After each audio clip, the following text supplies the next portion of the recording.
What is up, my homies? Welcome or welcome back to my channel. I'm Shantini and you're watching the Curvy Girls Diary. So it's really hot out here.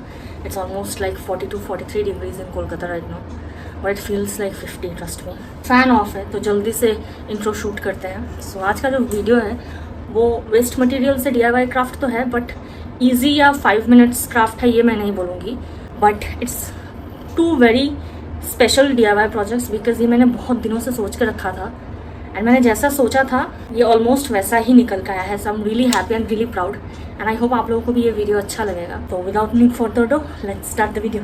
For the first DIY मैं एक बड़ा वाला box ले रही हूँ जो कि screen पे फिट ही नहीं बैठ पा रहा है. ये साड़ी का डब्बा है इसीलिए थोड़ा सा बड़ा है. तो सबसे पहले बॉक्स को खोल के उसके लिड को उसके नीचे के साइड डाल दूंगी. अब इसके अंदर वाला जो पेपर है ना उसको कट कर लूंगी बॉक्स के बेस के हिसाब से एंड उसको फेविकॉल से स्टिक कर दूंगी.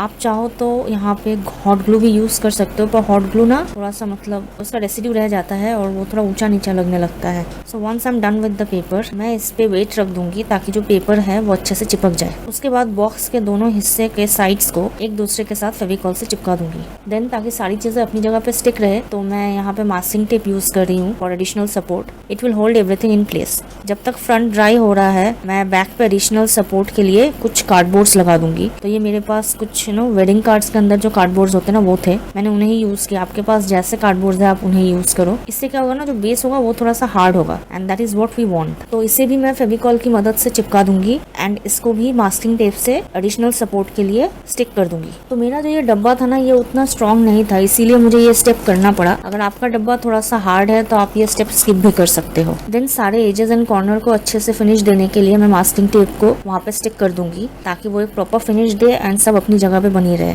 देन मैं किचन टॉवल यूज कर रही हूँ 2 अच्छे खासे लेयर्स देने के लिए पूरे बॉक्स को. आप चाहो तो टिश्यू पेपर या फिर वो भी ना हो तो न्यूज़पेपर भी यूज कर सकते हो. मैंने डेको मैजिक ग्लू यूज करा है. आप फेविकॉल और वाटर का मिक्सचर बना के भी यूज कर सकते हो. जब आप किचन टॉवल का या टिश्यू का 2 लेयर लगा रहे हो तो मेक श्योर कि आप बीच में पहले ड्राई होने दो. आप मल्टीपल लेयर्स को एक के बाद एक नहीं लगाना. वंस एवरीथिंग इज ड्राई मैं एक डेकोपाज शीट ले रही हूँ जो कि मैं इस पर स्टिक करूंगी एंड उसको जहाँ पे मैं स्टिक करूंगी ना वहाँ पे रख के तब आउटलाइन बना लूंगी मैं उसका. इससे क्या होगा कि बेकार में उस पोजीशन में हम कलर नहीं करेंगे क्योंकि जो बेस है वो ऑलरेडी व्हाइट है. देन मैं यहाँ 2 ब्राउन का शेड ले रही हूँ और एक ब्लैक का शेड लेके पूरे बॉक्स में कलर कर दूंगी. मुझे कलर के 2 लेयर्स करने पड़े थे बिकॉज अंदर वाला व्हाइट था तो कहीं कहीं पे ना दिख रहा था. तो मैंने पूरे बॉक्स को थोड़ा सा ड्राई करा फिर किया फिर ड्राई करा, ऐसे करके पूरे बॉक्स को कलर कर लिया. जब मेरे कलर्स ड्राई हो गए तो मैंने डेको मैजिक ग्लू की हेल्प से डेकोपाज शीट को मिडिल में स्टिक कर दिया और स्टिक करने के बाद ऊपर से एक और लेयर डेको मैजिक का लगा दिया. अब ना मैंने पॉप्सिकल स्टिक या आइसक्रीम स्टिक आप जो भी बोलो उसको लिया और फेविकॉल की हेल्प से इसे भी जो फ्री स्पेस है उस डेकोपाज शीट का राउंड वहाँ पे स्टिक कर दिया. इससे वो एक बहुत अच्छा सा बॉर्डर का लुक दे रहा था. तो ऐसे तो मैंने कोई मतलब प्रोसेस फॉलो नहीं किया है, मैंने रैंडमली ही लगाया है और मैंने मिनिमम 5 लेयर्स रखे हैं उसका क्योंकि मेरा जो बॉक्स है वो थोड़ा ज्यादा ही बड़ा है. अब ये जो काम है ना ये थोड़ा पेशेंस वाला काम है तो आप थोड़ा टाइम लेके अच्छे से करना. अगर टेढ़ा मेढ़ा हो जाएगा तो फिर अच्छा नहीं दिखेगा. तो अब मैं ना ये ट्रे अपने प्रोडक्ट फोटोग्राफी और यूट्यूब वीडियोस के लिए यूज करूंगी तो इसीलिए मैं इस पे हैंडल नहीं बना रही हूँ. आप चाहो तो हैंडल बना सकते हो पर ये स्टेप आपको एकदम स्टार्टिंग में ही करना पड़ता. जब हमने मास्किंग टेप लगाया ना उससे पहले वहाँ पे एक होल कर लेना था, मतलब 2 साइड में होल कर लेना था, पर मुझे ज़रूरत नहीं थी क्योंकि ये मतलब मैं लेके कहीं जाऊंगी नहीं तो मैंने ऐसे ही रहने दिया. जैसे ये ग्लू सूख गया तो मैंने ब्राउन कलर और पानी को अच्छे से मिलाया जिसमें पानी का कंसिस्टेंसी ज़्यादा था और उससे पूरा जो पॉप्सिकल स्टिक है उस पर एक स्टेन का फिनिश दे दिया. देन जब सब ड्राई हो गया तो मैंने अपना फेवरेट गोल्ड वैक्स लिया और पूरे बॉक्स पे ट्रे पे लगा दिया. इवन थोड़ा थोड़ा जो वो पॉप्सिकल स्टिक्स है उस पे भी लगा दिया.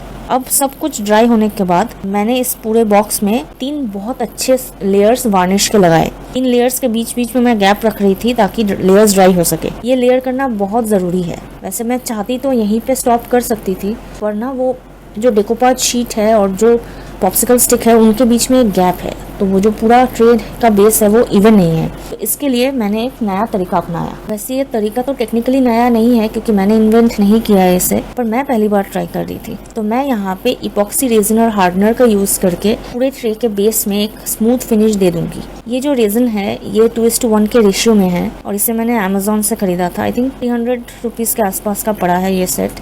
2 small cups of resin use कर रही हूँ and 1 small cup of hardener use कर रही हूँ. दोनों चीजों को एक बड़े प्लास्टिक कप में एक पॉप्सिकल स्टिक के सहारे अच्छे से 3 मिनट तक उसको मिला लूंगी, एकदम अच्छे से नीचे से, जैसे हम खाना पकाते हैं ना, बिल्कुल वैसे। अब रेजिन आर्ट करने के लिए ना कुछ प्रिकॉशनरी मेजर्स लेने पड़ते हैं, जैसे कि आप जहाँ पे ये काम कर रहे हो उस रूम में डोर्स विंडोज सब ओपन होने चाहिए for proper ventilation, and we have to wear mask and gloves, plus इसे बच्चों से दूर रखना है। तो मैंने ये सारे मेजर्स फॉलो किए हैं, जो कि आपको शायद इस पे समझ में नहीं आ रहा है। तो 3 मिनट तक इसे मिक्स करने के बाद मैं पूरे ट्रे में ये रेजिन का जो मिक्सचर है अच्छे से डाल लूंगी, एंड जो पॉप्सिकल स्टिक है उसके सहारे से इसको थोड़ा सा फैला लूंगी। अब मेरा ये जो है ना रेजिन 300 ग्राम्स का था, और ये पूरा डब्बा मेरे इस प्रोजेक्ट में यूटिलाइज हो गया। अब इसके बाद 2 चीज़ों का ध्यान रखना है। फर्स्ट, इसकी जहाँ पे आप रेजिन वर्क कर रहे हो वो सरफेस एकदम स्ट्रेट हो, मतलब सरफेस अगर थोड़ा टेढ़ा होगा तो जो रेजिन का लेवल है ना वो भी टेढ़ा हो जाएगा। सेकंड, इस पे अगर बबल्स बन रहे हो तो या तो आप हीट गन से उसको पॉप कर सकते हो, या फिर एक कोई पॉइंटेड चीज लेके उसको पॉप कर सकते हो। रेजिन डालने के बाद हमें इसे 48 to 72 आवर्स तक छोड़ना होता है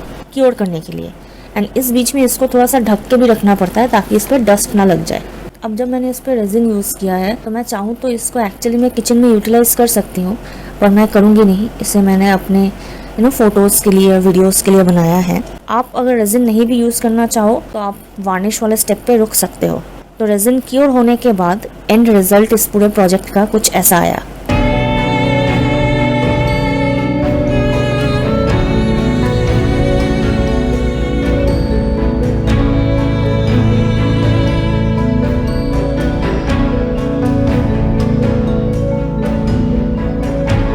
तो आज के सेकंड DIY के लिए मैं एक और डब्बा ले रही हूँ, जो कि लास्ट वाला डब्बे से साइज में थोड़ा सा छोटा है। इस डब्बे को हम नॉर्मली जैसे डब्बा बंद करते हैं वैसे बंद कर देंगे, एंड इसके साइड्स को लास्ट DIY की तरह फेविकॉल से एंड मास्किंग टेप की हेल्प से चिपका देंगे। इस बार बॉक्स को क्लोज करके चिपकाएंगे। इसके साथ ही सारे एजेस एंड कॉर्नर्स पे भी हम मास्किंग टेप चिपका देंगे। देन मैं ले रही हूँ प्लेन व्हाइट शीट, एंड उसे मैं बॉक्स पे रख के उसके टॉप बॉटम एंड साइड से डिस्टेंस रफली मेजर कर लूंगी। देन उस पेपर को ना मैं उसके छोटे साइड से फोल्ड कर दूंगी 2 पीसेज में। तो हम यहाँ पे एक झरोखा बना रहे हैं, तो इस पेपर पे जो हमने फोल्ड करा है ना उस पे हमें आधा झरोखे का डिजाइन बनाना है, पूरा नहीं बनाना है। तो हाफ बनाना है, उसके एकदम टॉप के पॉइंटेड एज से बाकी का डिजाइन हाफ बनाना है। तो इससे क्या होगा, जब हम इसको कट करेंगे तो एक सिमेट्रिक झरोखा बन जाएगा। तो जब मेरा ड्राइंग हो गया तो मैंने एक सीजर की हेल्प से इस झरोखे को कट कर लिया।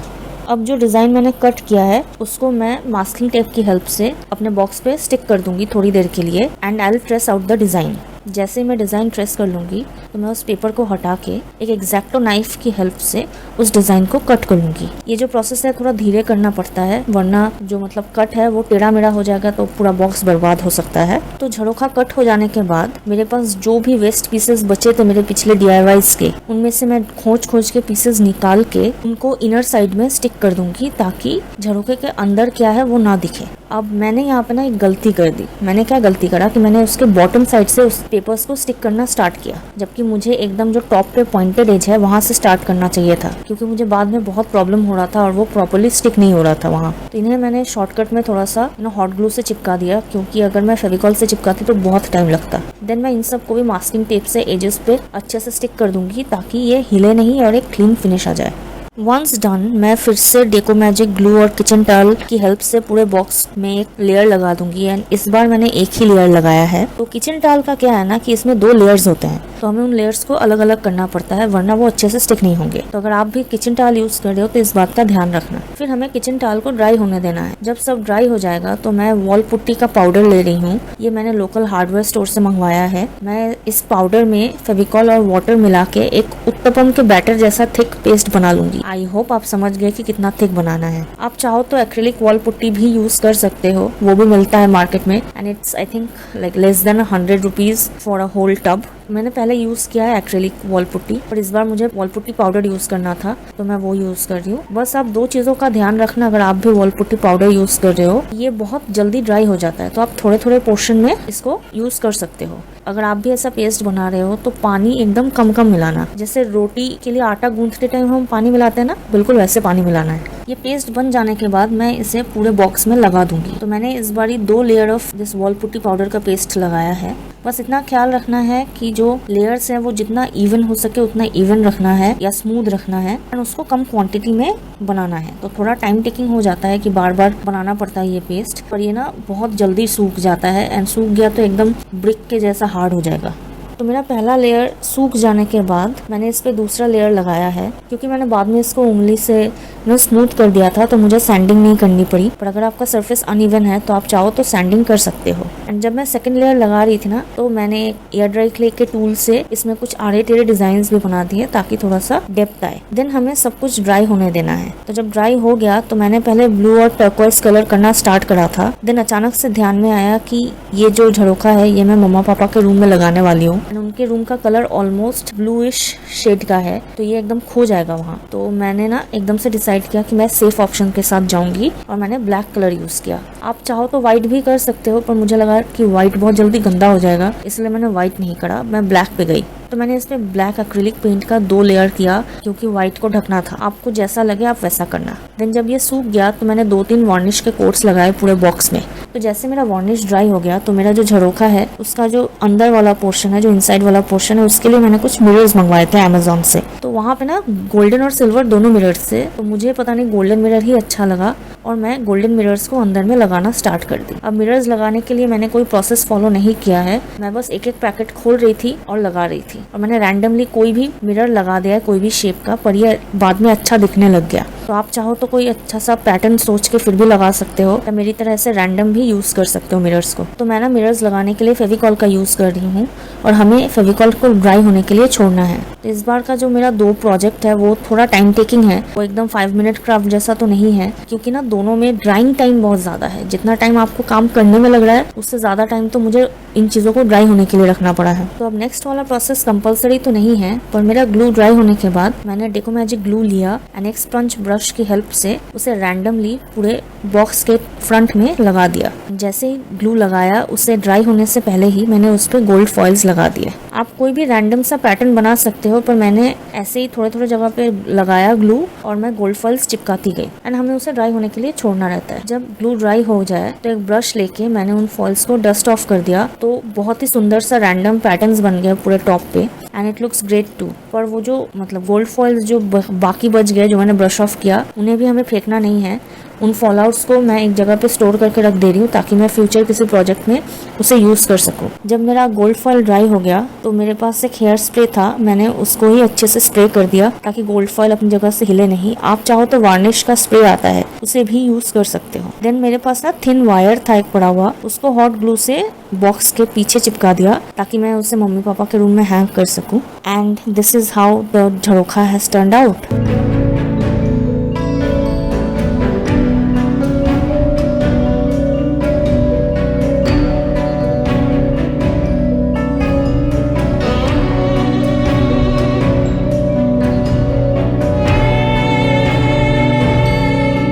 सबको ये DIYs अच्छे लगे होंगे। आई होप आप लोग भी इसे रिक्रिएट करोगे। अगर करोगे तो आप मुझे मेरे इंस्टाग्राम पे टैग करना, मेरा इंस्टाग्राम हैंडल डिस्क्रिप्शन पे दिया हुआ है। And if you have like the video do hit the like button, because बहुत मेहनत लगी है और आप लोगों को बस एक लाइक करना है अगर पसंद आया तो, and it would mean a lot to me. So do hit the like button if you like the DIYs that I did, and comment and share and subscribe if you haven't already, and I'll see you next week. Till then, take care. Bye bye.